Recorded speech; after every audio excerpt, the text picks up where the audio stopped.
Hello students, today we are going to solve Maths Bridge Course Test 1. Question number 1. Choose the correct alternative 4 marks. Dash is an irrational number from the following numbers. आपल्याला काही numbers दिलेले आहेत, त्यातला irrational number कुठला आहे ते ओळखायचं आहे. आता आपल्याला माहिती की इरॅशनल नंबर म्हणजे असा नंबर की जो आपल्याला टर्मिनेटिंग डेसिमल फॉर्ममध्ये लिहिता येत नाही किंवा रिकरिंग फॉर्ममध्ये लिहिता येत नाही किंवा जो आपण पी अपॉन क्यूच्या फॉर्ममध्ये लिहू शकत नाही, ज्याचं स्क्वेअर रूट किंवा क्यूब रूट निघू शकत नाही, असे सगळे नंबर हे इरॅशनल नंबर असतात. आणि जे नंबर आपण पी अपॉन क्यूच्या फॉर्ममध्ये लिहू शकतो, ज्याच्यामध्ये denominator q is not equal to 0 किंवा ज्याचा डेसिमल फॉर्म जर आपण केला तर तो रेकरिंग येईल असा, फॉर एक्झाम्पल 0.666 इथं 6 हा रेकरिंग आलेला आहे, किंवा तो टर्मिनेटिंग असेल म्हणजे फॉर एक्झाम्पल 1.52 म्हणजे टर्मिनेटिंग इथे संपलेला आहे हा डेसिमल फ्रॅक्शन असा असेल, किंवा तो असा पूर्ण नंबर असेल 0, 3, हे सगळे रॅशनल नंबर्स झाले. किंवा 4चं स्क्वेअर रूट हे 2 निघतं म्हणजे हा सुद्धा रॅशनल नंबर झाला. पण जे नंबर नॉन रेकरिंग असतात, नॉन टर्मिनेटिंग असतात, ज्यांचे डेसिमल फॉर्म जे आपण पी अपॉन क्यूच्या फॉर्ममध्ये लिहू शकत नाही, त्यांना आपण इरॅशनल नंबर म्हणतो. मग √2, √3, √5 यांचं रूट आपण सांगू शकत नाही, हे सगळे इरॅशनल नंबर झाले. मग आपल्याला जे 4 अल्टरनेटिव्स दिलेले आहेत ते जर आपण ऑब्झर्व केले तर यामध्ये √2 हा इरॅशनल नंबर आहे. इथं 4चं √2 निघतं आहे म्हणजे तो रॅशनल आहे. 3 आणि 0 ही सुद्धा रॅशनल आहेत, कारण आपण ते पी अपॉन क्यूच्या फॉर्ममध्ये लिहू शकतो. या प्रत्येकाला आपण डिनॉमिनेटर 1 लिहिला, 3/1, 0/1 असं आपण लिहू शकतो, किंवा 4चं √2 2/1 लिहू शकतो. So it's correct answer is a, √2. Second question, if measures of two angles of a triangle are 30 degree and 40 degree, then find the measure of third angle. आता आपल्याला माहिती आहे की sum of measures of all angles of a triangle is 180 degree. आपल्याला third अँगलचं measure find करायचं आहे. मग आपण काय करूया की तो जो थर्ड अँगल आहे त्याचं मेजर आपण एक्स मानूया. Let the measure of the third angle be x. मग तिन्ही अँगलची सम 180 आहे, म्हणजे x + 30 + 40 = 180 आहे. इथे ॲडिशन केली तर 30 + 40 70 होईल. x + 70 = 180. हा 70 इकडे जाऊन मायनस होईल. x = 180 - 70 म्हणजेच x = 110. आणि म्हणून याचं करेक्ट आन्सर आपल्याला मिळेल option B, 110. Next, third question. In a right angle triangle, length of median drawn on the hypotenuse is dash the hypotenuse. तर ही प्रॉपर्टी तुम्हाला माहिती असेल की राईट अँगल ट्रायंगलमध्ये हायपोटेनसवर जर आपण मीडियन ड्रॉ केली तर ती हायपोटेनसच्या हाफ असते. सो हा डी ऑप्शन हे त्याचं करेक्ट आन्सर आहे. Fourth, compare the following numbers and write the proper sign. 2 आपल्याला फ्रॅक्शन दिलेत, 3/2 आणि 5/7, आणि त्यांच्यामध्ये यातलं योग्य साईन आपल्याला यूज करायचं आहे. आता हे 2 फ्रॅक्शनचे डिनॉमिनेटर सेम नाही आहेत. जर डिनॉमिनेटर सेम असते तर आपण न्यूमरेटर बघितला असता आणि त्याच्यावरून ठरवलं असतं की ज्याचा न्यूमरेटर मोठा तो फ्रॅक्शन मोठा असेल. मग इथं डिनॉमिनेटर सेम नाही आहेत, ते आपल्याला सेम करून घ्यायला लागतील. मग त्यासाठी काय करायचं की 2 आणि 7 यांचा LCM काढायचा, लिस्ट कॉमन मल्टिपल. म्हणजे अशी लहानात लहान संख्या की ज्याला 2ने पण डिवाइड होईल आणि 7ने पण डिवाइड होईल. मग असा नंबर जर आपण शोधला तर तो नंबर येतो 14. म्हणजे 2ला 7ने मल्टिप्लाय करायला लागेल तर 14 येतील, आणि 7ला 2ने मल्टिप्लाय केलं तर 14 येतील. पण फक्त डिनॉमिनेटरला मल्टिप्लाय करून चालणार नाही, तर आपल्याला न्यूमरेटरला सुद्धा मल्टिप्लाय करायला लागेल. मग आपण काय करूया, या दोन्ही फ्रॅक्शनचे डिनॉमिनेटर सेम करून घेऊ. मग कसं करता येईल बघा. 3/2 याला न्यूमरेटर आणि डिनॉमिनेटरला 7ने मल्टिप्लाय केलं तर 3 7 = 21 आणि 2 7 = 14, म्हणजे आपल्याला मिळालं 21/14. तसंच 5/7 याचा 7चा 14 करायचा म्हणून 2ने मल्टिप्लाय केलं, खाली केलं म्हणून वरती पण करायचं. 5 2 = 10, 10/14. आता हे 2 नंबर कम्पेअर करायचे, 21/14 आणि 10/14. यामध्ये डिनॉमिनेटर सेम आहे दोन्हींचा. मग न्यूमरेटर बघायचा, हा न्यूमरेटर मोठा आहे म्हणून हा फ्रॅक्शन मोठा येईल. पण 21/14 म्हणजेच कसली किंमत आहे तर 3/2. So 3/2 is greater than 5/7.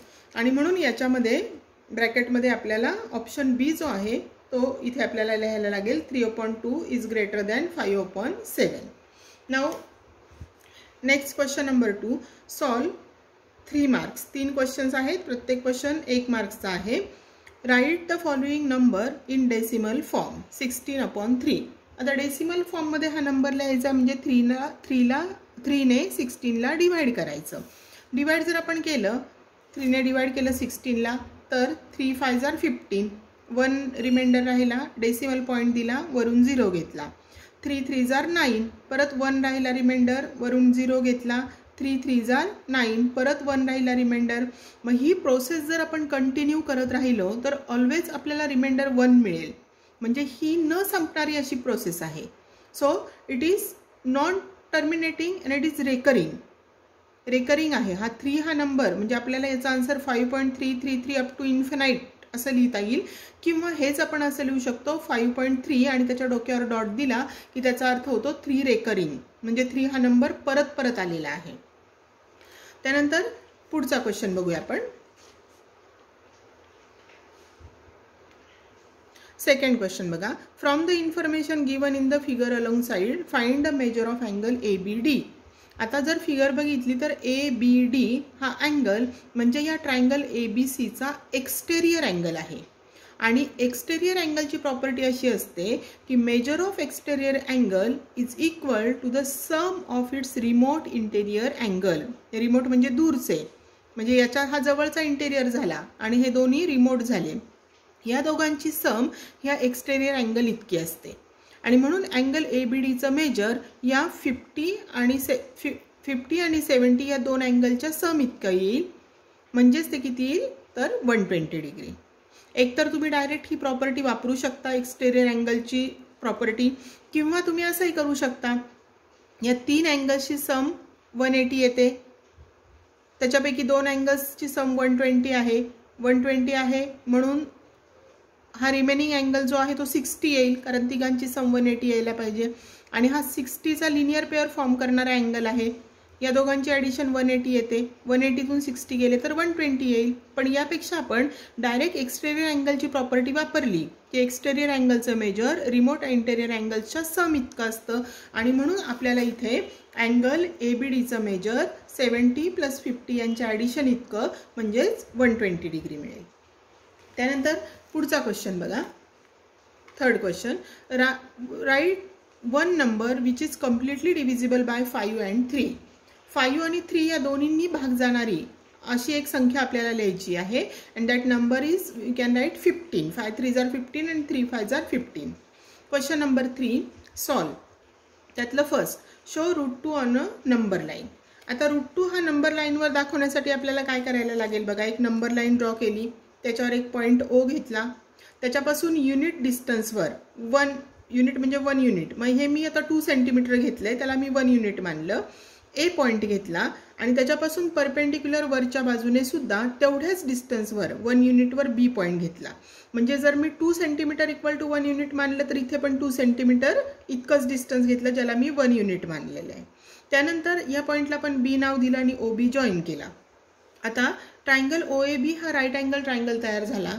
त्याच्यामध्ये OB हा हायपोटेनियस आहे. मग पायथागोरस थेरम वापरून आपण लिहू शकतो OB² is equal to OA² plus AB². OA² + AB². आता याच्यामध्ये OA ची व्हॅल्यू 1 आहे, AB ची पण 1 आहे. सो 1² + 1² स्क्वेअर केला तर 1 + 1 2 मिळतो. OB² 2 मिळाला. Taking square root of both sides OB is equal to √2. मग हे डिस्टन्स आपल्याला √2 मिळालेलं आहे. OB हे डिस्टन्स आपल्याला √2 मिळाले आहे. मग काय करायचं, कंपासमध्ये OB इतकं डिस्टन्स घ्यायचं आणि एक आर्क ड्रॉ करून घ्यायची अशी, आणि ही आर्क त्या लाईनला ज्या पॉईंटमध्ये इंटरसेक्ट करते त्या पॉईंटला आपल्याला त्याचा कोऑर्डिनेट मिळणार आहे √2. हे डिस्टन्स √2 आहे, तेच आपल्याला इथे मिळालं. आणि सपोज आपण याला C नाव दिलं तर C पॉईंटचा कोऑर्डिनेट मिळाला √2. नेक्स्ट क्वेश्चन बघा. आता second question. Measures of 2 acute angles of a right angle triangle are y and 2y. Then find the measure of these acute angles. आपल्याला राईट अँगल ट्रायंगल मध्ये आपल्याला माहिती की एक अँगल 90 डिग्री असतो. जसं इथे बघा एक अँगल 90 डिग्री आहे आणि हे दोन राहिलेले अँगल्स ॲक्यूट अँगल्स असतात. म्हणजे त्यांचं मेजर 90 पेक्षा कमी असतं प्रत्येकाचं. आणि या दोघांची सम केली तर ती मात्र 90 मिळेल. कारण का तर ही 90 + 90 तिन्ही अँगलची सम 180 येते.